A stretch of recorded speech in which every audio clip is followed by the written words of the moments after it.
Welcome to the ReaderHouse Roundtable, where authors from all walks of life come together to discuss the trials, tribulations, and triumphs of publishing their books. I'm your host, Corey Graham. Join us here every Friday night at 8 p.m. or listen anytime via podcast at Spotify, Apple Podcasts, Stitcher, TuneIn, and PodServe, to name just a few.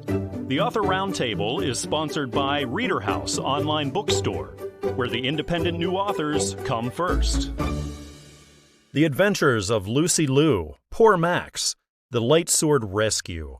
That's the new book. It's out right now, written by Sally and Sam Rogers. I'm really happy that Sally is right here with me now, and we're going to talk all about the book. Sally, welcome to the show. Thank you for joining me.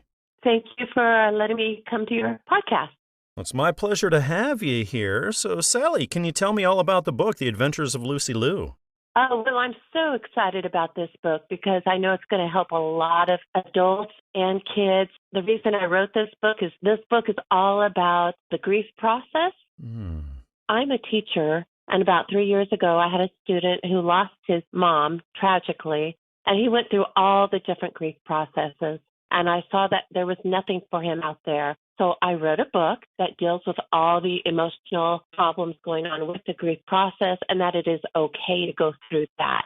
So I think it's vital for someone to read the book because they can see the grief process happening in the story as it's being told out. And then, of course, there is a very happy ending, unpredictable at the end. I think it's fantastic that you're speaking about grief both to children and to adults here. So this is one that both can enjoy. Yes. Adults can do it too because we all, whether you're a child or an adult, we all go through the grief process, all the different stages. You don't think you might, but you do. You go through that emotional phase. You go through the denial, the sadness, the anger, But then hopefully at the end, things will turn around and you will be happy again and know that everything is okay. Sally, is this a book that took a long time to write and put through the publishing process? Yes, because I had to think about it for a long time. I wanted to know what to do and how to do it in the right way. I wanted to tug at the heartstrings and still give the comfort and spirit to the families that they share a story of loss, but also encouragement at the end. I want them to know that there is a hope out there, even though you have lost a beloved friend, family member, or pet, that, it's okay to go through that process. But you find a rainbow at the end, and there'll be a beautiful sunrise come up, and there'll be people there for you, helping you along the way.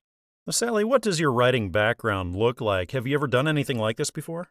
I have done one other book. It's called The Adventures of Lucy Liu, The Big Job. And it's about my husband and myself. And he actually uses Lucy as a puppy to ask me to marry him. Aww. And so she goes through all the different stages of that. We love to go to schools. Because I am a teacher, I love to go to schools all over California, wherever, and we love to read to kids, to tell them how important it is to be a good reader and writer. And these days, it's so important to become a writer in whatever you do, especially for technology. Kids need to know how to write. Absolutely. I'm getting the sense that Lucy Liu might be becoming a series. Is that a thing? Oh, yes.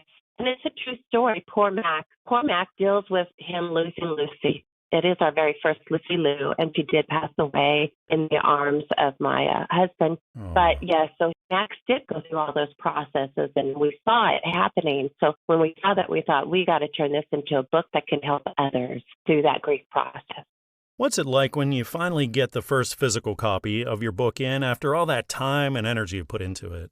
It is so exciting. I just want to shout to the world, hey, world, I have this book, and it's awesome, and please take it and read it and enjoy it. I know it's going to hit somebody somewhere. I mean, I talk to everybody about the book, and they're like, oh, my, I just had a friend who lost someone, or my friend's son just lost a pet. And like I say, I'm a teacher, and a parent of mine just was telling me, my student just lost their dog. And I'm like, well, I happen to have a book that could help. And so, I just want to help. That's my main goal in life, is to help someone. Well, I know that grown-ups and kids alike are really going to enjoy this book and this whole series. They should check it out. The title is The Adventures of Lucy Liu, Poor Max, The Light Sword Rescue. This is written by Sally and Sam Rogers, and it's published by Christian Faith Publishing. Of course, you can find it everywhere, like at Amazon or at Barnes & Noble or iTunes, or also traditional brick-and-mortar stores. Well, Sally, it's been wonderful chatting with you here tonight. Thank you so much for joining me. Thank you, and God bless you, and have a great day. This book is a personal memoir about the ride of a lifetime. It's called 15 Minutes with Fame, 50 Years Among the Stars. It's written by Anthony Salerno Jr., and Tony, the author, is right here with me, and we get to talk all about it. Tony, welcome to the ReaderHouse Author Roundtable. Thanks for joining me. Thanks for having me, Corey. Well, it's my pleasure. Tony, can you tell me all about this book? It sounds really interesting, 15 Minutes with Fame. Well, Andy Warhol once famously said that everybody's going to get their 15 minutes of fame. Well, in my career, which spanned 50 years in the entertainment business, I discovered that I was getting the opportunity to spend 15 minutes with hundreds, if not thousands, of celebrities, stars, political figures, etc. And over the course of that years, discovered that I was learning about those people, what they were like backstage, and I remembered those memories, and so I decided I'd put it all down.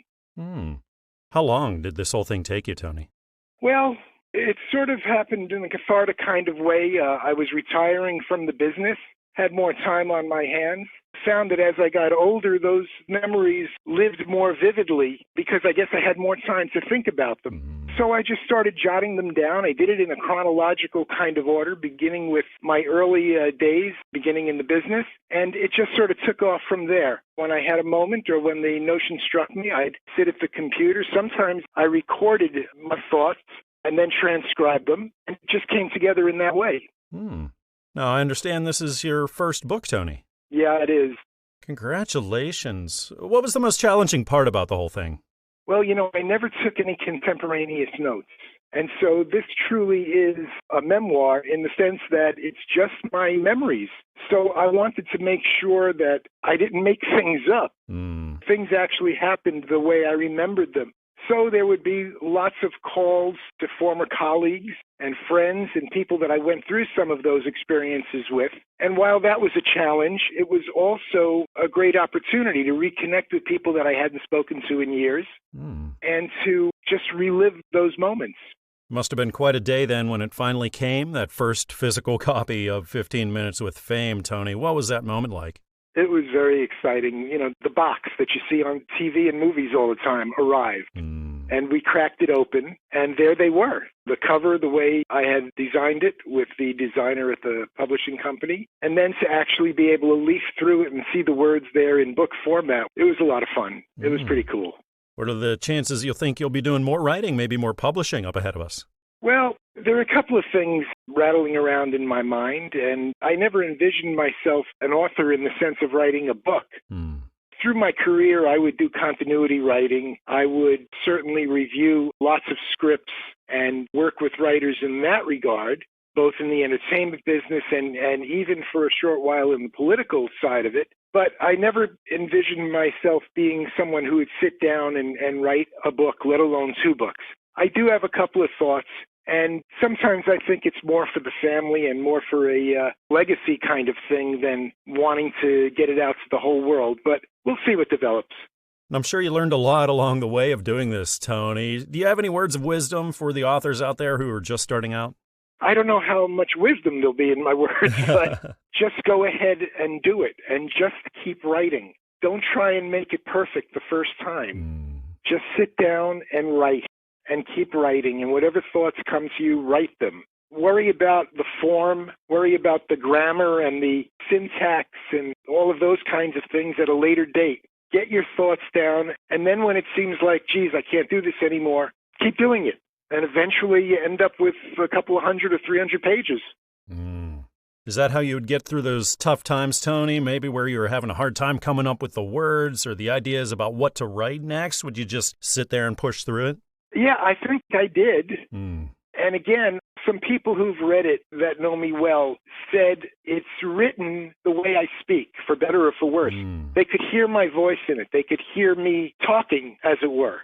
So I just kept trying to do it as if I was having a conversation with somebody, as if I was telling the story, and not worrying about all of the fine points of it. Oh, I think a lot of people are really going to love this fascinating book. Again, it's titled 15 Minutes with Fame, 50 Years Among the Stars. This is written by Anthony Salerno Jr., and it's published by Fulton Books. Of course, you can grab it up anywhere like on Amazon or Barnes & Noble, iTunes, Google Play, and traditional brick-and-mortar stores.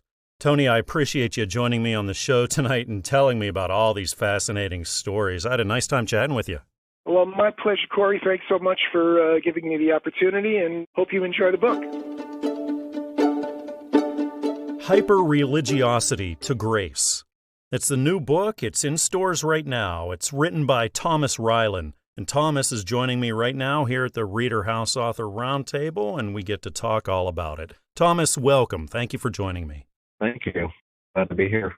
I'm glad to be talking with you here tonight. Can you tell me all about what readers can expect in Hyper-Religiosity to Grace? Absolutely. It's a 10-year journey through a mental condition I had while I was a believer, but also struggling at the same time. And hyper-religiosity is kind of a broad term. It can include many different things, but in my world, it meant not understanding the voice of the Lord correctly and having these grandiose thoughts of what God wanted me to do and not do, and putting a lot of pressure on myself, unnecessary pressure. And so it kind of just catalogs that whole journey, and it's very intense. My career comes to an end. I end up in a mental institution for a brief period, but ultimately God brings me out of all that. He shows me his love and his grace. He shows me where I had a lot of misunderstandings. And so ultimately it's a story of hope. Wow. What a story, Thomas. What inspired you to write this and release it to the world? To be honest, when I had first started to write, I was going to write a fiction with part of my life in it because I knew I had been through some things that were pretty intense. And I started writing it, and as I was going through it, probably about 60% of the way, I realized I'm not getting off of my character and it's basically sticking to the script of my life. So at about the second half of the book, I decided I'm going to go ahead and make this about my situation. You know, because it was hyper-religiosity and because I was a believer, I did not want to not give God the glory for ultimately bringing me out of that. Instead of going with a fiction, I just stuck with the script and ultimately talked about the goodness of God. Thomas, what kind of readers do you think would get the most out of your story? I would say pretty much it's an interesting story for multiple reasons. The story will make you laugh at some points. There's some areas that are very sad. I believe it's also encouraging because it's a story of never giving up. And I would say a broad variety of readers. There's a couple areas in that book where it's, they're more mature concepts, but they're presented in a Christian way. What does your writing background look like, Thomas? Have you ever taken anything on like this before? This is my first book. I went to college and I've always done well in school growing up. Math is my strong suit, but I was also a good writer on technical things. And I just started writing my story and thought this is worth giving a shot. What was it like when you got that first hard copy in and you got to hold it in your hands and look at it for the first time? It's very rewarding to see that come to pass. And, there's so many people that have a story. Everybody I run into, they have a story. And it's rewarding to know that something gets passed on from here, in my life, that maybe somebody could pick up somewhere else and get something from it. Do you have plans to maybe do more writing and publishing in the future, Thomas? Funny enough, I just finished up a manuscript. It's more about the lessons of life and the takeaway and kind of the things that I would have told myself 15 years ago, things that the Lord has kind of helped me grow and learn and how to avoid pitfalls and how to just win in Christ. That's going to be coming out. It's going to be basically a book about concepts in Christ that would have been valuable to me 15 years ago. Thomas, this was your first book, so I'm sure you learned an awful lot along the way of doing this. Do you have any words of advice that you could offer to the aspiring authors listening to us? Absolutely. I would say that every person has a story to tell, and if you haven't written much, just start small. Maybe in a journal, and you have something to tell the world. So just start small and go from there. What happens when the writing gets challenging for you, Thomas? Maybe you hit writer's block, or maybe you hit a point where you don't know what to write next. How do you get through stuff like that? Well, I guess it's because of my engineering mind. I pretty much plan out a lot of things in advance. I almost never sit down not knowing what I'm going to talk about next. So like throughout the week, I'm already thinking about what the next chapter is going to be. And then I just do that. And then after that chapter, I stop and then I think about the next one. So I kind of pre-plan everything. I mean, other writers do it different, but that's my strategy. I think a lot of readers will be blessed by this book. The name is Hyper-Religiosity to Grace. It's written by Thomas Rylen, and it's published by Christian Faith Publishing. You can get it everywhere, like at Amazon and Barnes & Noble and iTunes and traditional brick-and-mortar stores. Well, Thomas, it's been wonderful chatting with you here tonight on the show. Thank you again for joining me. Thank you, Corey. Have a good day. Talking with me here right now at the ReaderHouse Author Roundtable is author Sharon Boykin. Sharon, thank you for joining me tonight. Welcome to the show. Awesome. How are you? I'm doing fine, thanks. And I imagine you're doing pretty well. You have a new book in stores right now. It's called Alleys of Your Mind. Release your mind and the rest will follow. So, Sharon, can you tell me about this book?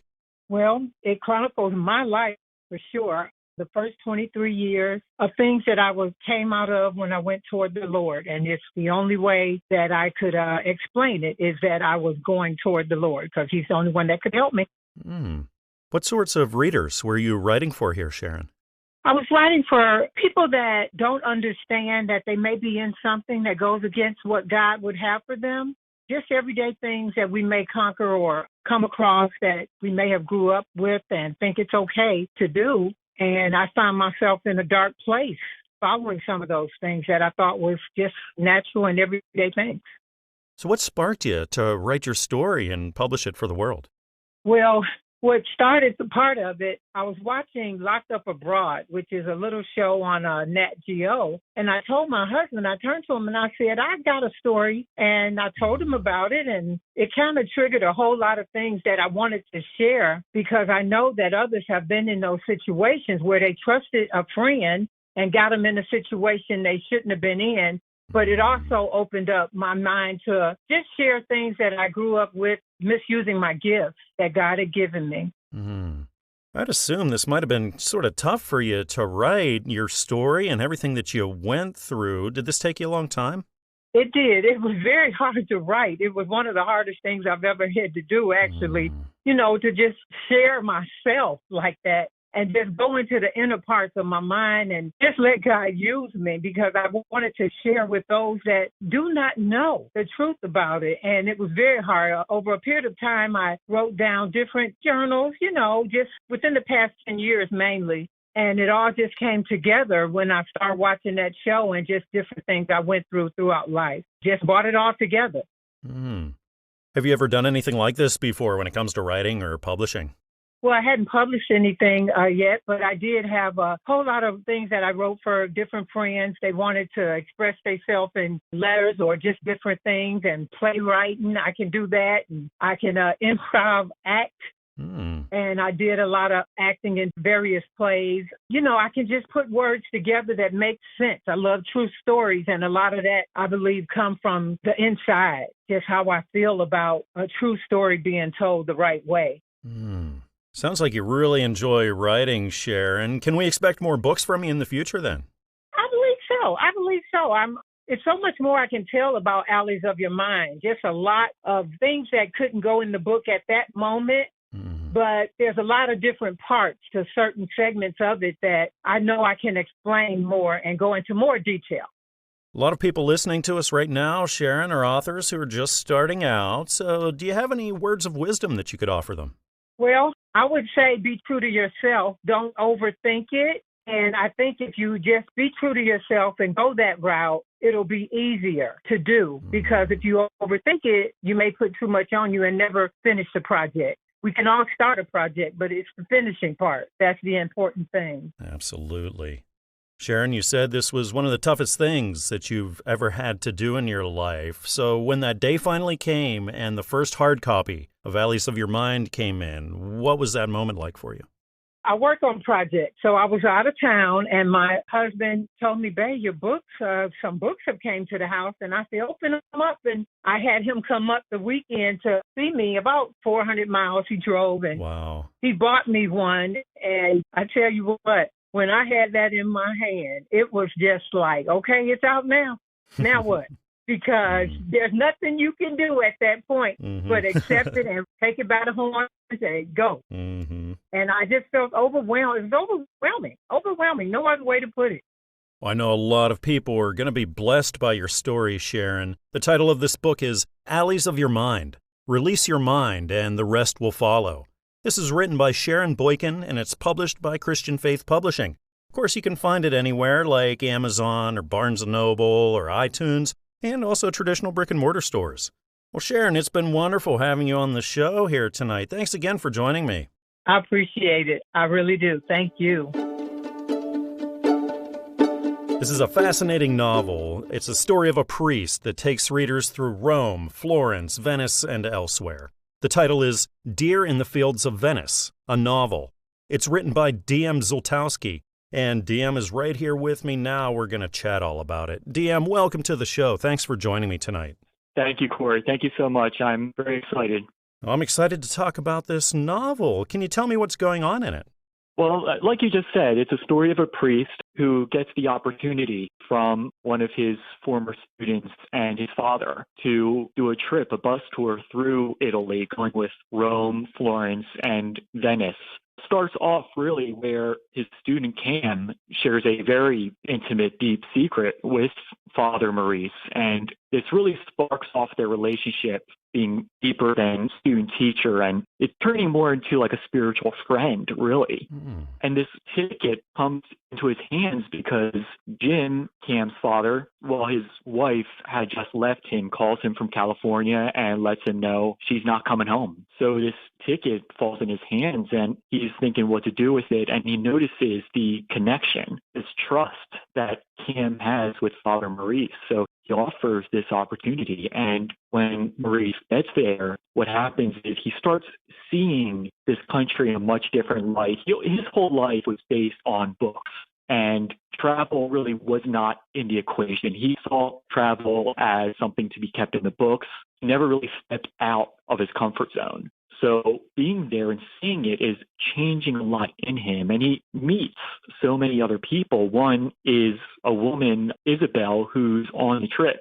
She has a lot of baggage that she's also carrying. And what happens is this friendship is causing him to see things a little differently. He's seeing things in a different light, and he starts seeing himself. And there's actually a statement that the Monsignor says to Maurice about this trip. And he says, that is why our Lord chose Italy for the center of our faith. Anywhere else, and we would die off from boredom. And it's so true. There's so much going on over there, and, we can't be bored. And he's learning that God is not finished with him yet. I understand that your novel is To Anne. Can you talk about that? Yes. Okay. So Anne is actually Anne Frank. I have a deep devotion to her, starting with when I read her diary and had the opportunity actually recently to go visit her house in Amsterdam. And I have such a great admiration, but, even sort of like spiritual friendship with her. And, the things that she wrote in particular, talking about how there's someone out there who will be able to read her words. And, and I see that so much in my own work because, I write for other people. I don't write to keep it under a shelf. I want other people to read it. When it was published and I first had it in my hands, that was great, but it didn't really hit me until I held someone else's copy. And then I realized, oh my gosh, this is real. Now someone else is reading what I wrote. So I have just a deep admiration where, she did not expect what would happen with her work. And it's just touched so many lives, and it's touched mine. So I dedicated it to her because of the inspiration that was there while I was writing it. Have you thought about a follow-up to this maybe, or another kind of book in the future? Not a follow-up to this one. I think as you'll see at the end of it, you'll see that the story is over. So that's a very nice surprise ending I have in store for the readers.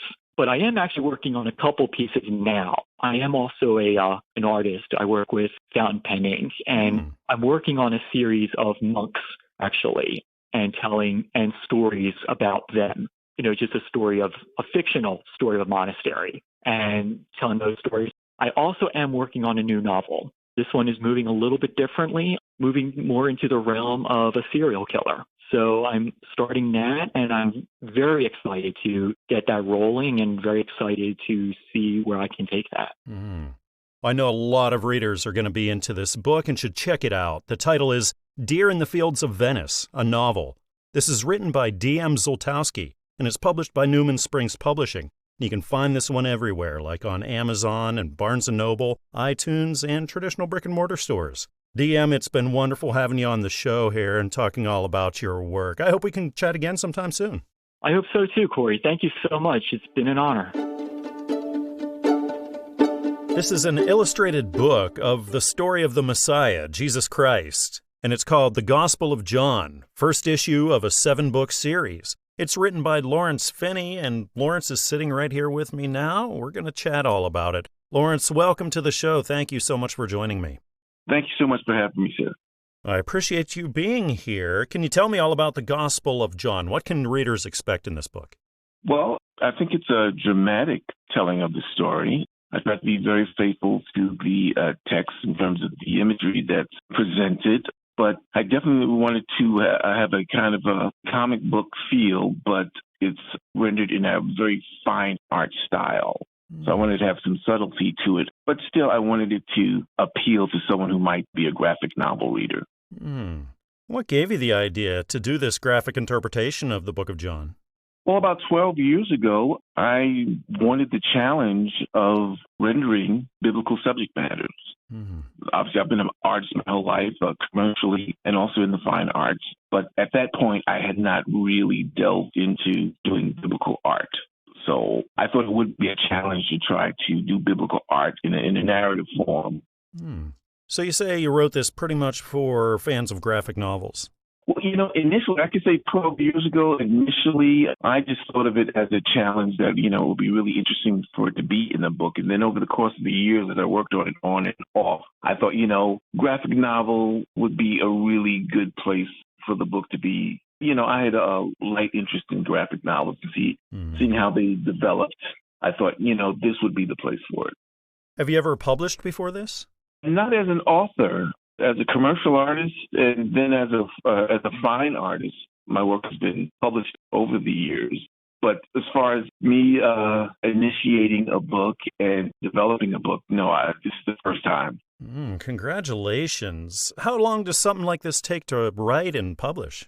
I started on it in 2010, just doing sketches, and I did a book map, several book maps, and developed that over the course of time. And a book map is basically thumbnail sketches showing how a magazine or a book might flow from text to text, image to image. But after deciding to self-publish and going through the whole publishing process, developing a manuscript, that's when it really, really got deep into the whole process of writing a book. Being an artist, doing a book based on an already written text, I would liken it to being like a scriptwriter. A scriptwriter who might do an adaptation of a book or a text. Doing the manuscript is like that. You already have your text, but you're putting it into a different form, and you are describing how it's to be visualized and the pacing of it and so forth. Now, there's nothing like the physical product, especially when you're an artist like you are, Lawrence. So what was it like when you finally got the first hard copy of the Gospel of John and you got to hold it? Well, I was very excited. The choice of paper, the size and feel of the book, I found it to be very satisfying. And of course, when you do an original piece of artwork and it's translated into printed material, sometimes you can gain, sometimes you can lose. I thought that the art of the book took on a completely different quality. And of course, you are making literary choices because you can have a text and you can pick out different things that you want to emphasize that's important, that you feel are important to the story. And so, you can have a bunch of different people that take the same text and develop it. And each person, as with anything almost that's artistic and creative, each person is going to interpret or emphasize different things and however they adapt that text. So it was exciting to see how it did turn out and the creation that it actually turned out to be. So, it was very exciting. I know a lot of readers are going to be blessed by this book. The title is The Gospel of John, first issue of a 7-book series. This is written by Lawrence Finney, and it's published by Christian Faith Publishing. And you can find this everywhere, of course, like at Amazon and Barnes & Noble, iTunes, and down the street at your local bookshop. Lawrence, thank you again for joining me here at the show and telling me all about your work. I had a nice time chatting with you tonight. Same here. Thank you so much, sir. Sitting down here beside me right now at the ReaderHouse Author Roundtable is author Joan Parris. Joan, welcome to the ReaderHouse Author Roundtable. Thank you for being here with me tonight. Thank you for having me, Corey. It's a pleasure. It's only God's grace. The pleasure is all mine, Joan. Thank you so much for your time. You have a new book out in stores right now called God's Plan. Can you tell me all about this book, Joan? Yes, God's Plan is inspiration. This book, it motivates you to the view of life that you have. More people would view it as I have if they are spiritual. So you're reaching out to primarily a Christian audience then with this? Christian and non-Christian, because it has valuable things that would motivate them. If they endure certain things in life, they will deeply appreciate this book. Was this a book that took you a long time to write and publish, Joan? No, actually, it only took me 7 months. And what sparked you to write this? Where did the idea come from? The Holy Spirit. I'm telling you, God is amazing. It sounds like you've led quite an extraordinary life, especially when it comes to your relationship with God.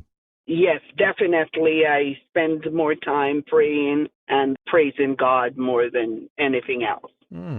Joan, when it comes to writing and being published, is this your first time in that arena? No, actually, I have written my first book in 2021, To Belong. My seed in the ground speak louder than any enemy's voice, but I wrote it on the remnant child. Do you think you have more in you? Do you plan on writing and publishing more in the future? Yes, I have started several books, 2 more, actually. So I have that on the table right now. That's fantastic. There's nothing like seeing the product of all that hard work, all that time that you've put into something. So, Joan, when you get the first copy in, like when you got God's Plan in, you got to hold it for the first time and look at what you've created. What was that moment like for you? It was like, oh my God, I just put my hands up and thank God for His grace in my life and what He has done for me, because I have never dreamt of being an author.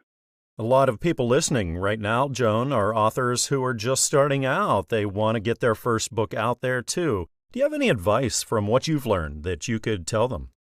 Stick to what you have inside, because it will come out as you start writing once you depend on God. And when you look back over all the time and work that you put into this, Joan, what's the most rewarding aspect, would you say, of now being a published author? But every day I can look at the cover and say, God has done this for me. And people will see that there is value in other people instead of just looking at them at face value. The cover is so important. It's the first thing that people see when they're looking at books often. So, Joan, when it comes to the cover, it's beautiful. What does it mean to you? It means that it will attract the right people because it speaks to me when I see the cover. It speaks to me. It's hard to go at something like this alone, Joan. It's hard to write a book and publish a book. It's so much work, like we were talking about. Are there people that you have in your life who knew that you were writing this, knew that you were taking a big project like this on? They could be there to maybe be inspirational or motivational for you. My spiritual father, Alf Lukau, he has been inspiration for me to write. He said, try to do something for yourself. There is something in everyone that need to give birth to. And I took it and I ran with it. Sometimes for a lot of us writers, it's not always easy. Sometimes you get writer's block, or sometimes you just don't have the ideas for where to take your book next. Joan, do you deal with those sorts of challenges? And if you do, how do you get through them? Actually, I do sometimes, and I just put the book aside, put the writing aside, and start praying and meditating, and just block out everything else. And then it starts flowing freely. Writing starts come like nothing. I know a lot of readers are going to find a lot of hope and a lot of inspiration in this book. The title is God's Plan. This is written by Joan Parris. and it's published by Christian Faith Publishing. You can find this book everywhere, like at Amazon and Barnes & Noble and iTunes, and down the street at your local bookshop. Well, Joan, it's been wonderful having you on the show and talking with you today. Thank you again for being here. It's a pleasure being here, and thank you for having me. The Parable of the Coal. This is the new book. It's in stores now, written by Matthew Swan. And Matthew is sitting right here with me now at the ReaderHouse Author Roundtable, and we're going to chat all about it. Matthew, welcome to the show. Thanks for joining me tonight. It's great to be here. Thanks for letting me come. It's my pleasure. Matthew, what can readers expect in The Parable of the Coal? What I wanted them to expect is just kind of a short story that helps people maybe feel good about not carrying a grudge. Let me put it that way. What kinds of readers were you reaching out to with this, do you think? Generally, it'd be the older people. Those are the ones who tend to, seem to carry a grudge, and then they let it affect their own life. And many times I found that, the person who offended them really had no clue that they offended them and just went on with their life and never got affected by them trying to show, well, I'm going to show you type of an attitude. Matthew, what sparked the inspiration for this book? What gave you the idea for it? It actually started from my son told me a story that's called The Parable of the Coal, where he had met an individual who, of all places, got offended at church and was going to show them and not show up at church. And when he relayed this story to them of the parable of the coal, it changed his life. And so what actually happened then is I thought that would make a great poem, and so I sat down and wrote it in a poem fashion, and then later on an individual said, that would make a great book. You should write a book. So that's kind of how that got going. Now, before you wrote and published The Parable of the Coal, Matthew, have you ever done anything like that before? I've written poems before, but never written a book. So this is the first one for me. Was the whole thing a long process for you? Actually, it wasn't. This idea came to me really quick, and I probably had it written in less than 40 hours. Wow. What was the most challenging thing then about the publishing end of things for you?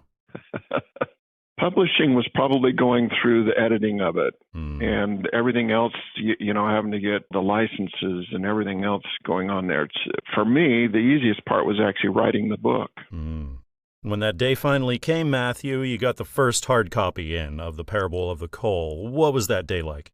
I was so ecstatic on that one. It was just wonderful to get it and read it and see that something had finally been put together that I can go and share with people. What are the chances we'll see more books from you in the future now? I don't know. I've contemplated about taking a lot of my poems and trying to put them into a book. So we'll see on that one, but nothing right now in the works. A lot of people listening to us right now, Matthew, are authors just starting out, the aspiring authors out there. Do you have any advice or words of wisdom that you could offer them? Probably the best advice I could give somebody is don't let other people knock you down on this, to actually just go through and do it. And it's amazing if you get a good publisher there, it's just amazing what they can do. And you guys have been wonderful helping me to put this together and that. And it's just a great teamwork on there. And so just don't be afraid of going forward with it. That would be my advice to them. It's great advice. Matthew, you mentioned teamwork, and it's certainly hard to go about something like this alone. Did you have people around you in your life who knew you were taking this kind of thing on, and they were there to support you? I had a few people on that one. One individual who actually wrote one of the recommendations there in the book was the one who actually told me, you need to write a story and put this in the story format and that. And so that was really kind of inspiration because he has written books and had books published. So coming from him, I was like, oh, okay, good. I've got a cheerleader on my side. It's important. Now, Matthew, now that you've done this for the first time, what's the most rewarding aspect for you of now being a published author? Probably when I talk with people who have read it and they've come back and said, I just loved your message. I learned a lot from it, and I learned that I need to give up holding grudges on that one. And so it just makes you feel like, hey, I made a difference in somebody's life. And when you sit down to do some reading, Matthew, what kinds of books do you find yourself drawn to? I like history books or feel-good books, books that help lift me up, elevate me. Those type of books. Not really into the scary books or horror stuff or anything like that. I like the feel-good books. I think a lot of people are going to get a lot out of this book, and my listeners should check it out. The title is The Parable of the Coal. It's written by Matthew Swan, and it's published by Christian Faith Publishing. You can find this everywhere, like at Amazon and Barnes & Noble, iTunes, and traditional brick-and-mortar stores. Well, Matthew, thanks again for coming on the show and telling me all about the parable of the coal. I had a really nice time talking. Same here, and I appreciate you taking the time. A biopsychosocial-spiritual taxonomy. That's the name of the new book. It just hit stores. It's written by Dr. Stacy Burdick. And Dr. Burdick is right here with me now, and we're going to chat all about it. Dr. Burdick, thank you so much for being here. Yeah, great to be here. Can you tell me what readers can expect in a biopsychosocial-spiritual taxonomy? Well, what they can expect is to learn how to build better relationships and to realize that the building of better relationships, whether it's a relationship with oneself or other people, it is a vigorous, heart-wrenching journey. And that this book is an invitation to begin that journey. Dr. Burdick, who are you writing to in this? Did you have a certain set of readers that you're reaching out to? Not specifically. It's an invitation for readers or listeners of any age. And I really mean that because it's imperative that as young or old readers and or listeners, if someone's reading it to us, to really gain a clear and meaningful understanding of our pain and suffering. And in so doing, we benefit ourselves and we learn to build better relationships, whether it's parent-child or child-parent or friendships as adults. It's going to help us. It invites us. The book is an invitation to invite us to a sense of well-being that really needs to happen at the youngest possible age. And when it does, it benefits us for old age, for those golden years. So it really isn't hugely associated with one particular audience. The title might seem a bit abstract, yet I know the title, Biopsychosocial Spiritual Taxonomy, to be the best descriptor of both pain and personhood. And so anyone really wanting to understand more about pain and what it means to be human are the target readers. Now, when it comes to writing and publishing a book like this, have you ever done anything like this before? I'm a behavioral health doctor, so I've self-published some curriculum. I write to help process things for myself. There's a beautiful value to the written language, whether it's in the form of journaling or authoring a book, and it's transformative. It's a good guide. Writing is a good guide to the expression of what's heartfelt to me and to help me to define a sense of well-being for myself and to encourage others in the same direction. Do you think you'll have more books after this? Do you have anything planned? Yeah, I do. I call it talk therapy, the prevalence and severity of pain. Pain may seem like a painful term. It really isn't. Pain is simply an invitation. Pain is prevalent. It's a constant variable. And so understanding its meaningfulness and its purposefulness in our lives is why it's there. Pain is very prevalent. It's a constant variable. But it's not as bothersome as it is prevalent, unless, of course, it is. I mean, there's some pain that is so overwhelming that we are in desperate need for comfort. And so I think that because humans are a narrative species, that pain is meant to be conversive, whether it's medical pain or psychological pain or hurt feelings or harsh emotions or relationship issues, loss or spiritual pain. Pain is something that's meant to be conversive. It's meant to be talked about. It's meant to draw people together, to learn compassion, to learn to value each other, and to realize that pain is simply alerting mankind to something being wrong. Something's out of balance. And so it's meant to draw people together. I know a lot of people are going to find help in this book. It's titled A Biopsychosocial-Spiritual Taxonomy. It's written by Dr. Stacy Burdick, and it's published by Fulton Books. You can get it everywhere like Amazon and Barnes & Noble, Google Play, iTunes, and traditional brick-and-mortar stores. Dr. Burdick, it was wonderful having you on the show here today. Thanks again for joining me. Thank you. It's a pleasure. Appreciate your interest. This book is a thrilling sci-fi ride, and more. It's called Crystal Child, The Diamond Star Saga. The author is Carol Kauffman, and I'm really happy that Carol is joining me right now here on the show, and we get to chat all about it. Carol, welcome. Thank you for being here tonight. Well, thank you for having me. I'm so excited to talk about this. Well, I'm excited, too. This book sounds really exciting. Can you tell me all about Crystal Child? Well, yeah, it's a pretty long saga, but it is very exciting. It, as you said, is a sci-fi, and I would call it a sci-fi plus thriller. And it centers on a young girl from Minnesota whose rather ordinary life is suddenly totally shattered when she finds herself in a world that's so strange and so bizarre that she is certain she's got to be dreaming. But slowly, she learns the truth. She's been teleported to a star by a group of brilliant scientists. And on that star, they have found a prophecy claiming that Crystal alone needs to be responsible for saving humanity from complete annihilation. She knows this is a colossal mistake. She's only 13, for one thing. And the other thing, she's got attention deficit disorder. And as most kids with ADD, the harder she tries to think, the more her brain freezes. She just is thinking this has to be a cosmic joke. But as she tries to find answers, her adventures kind of take her from Earth to the Diamond Star to Cancri E, which is a planet about 40 light years away from Earth. And it's a real planet, actually. You can Google that. And this is where the robotic, terrifying thugs live.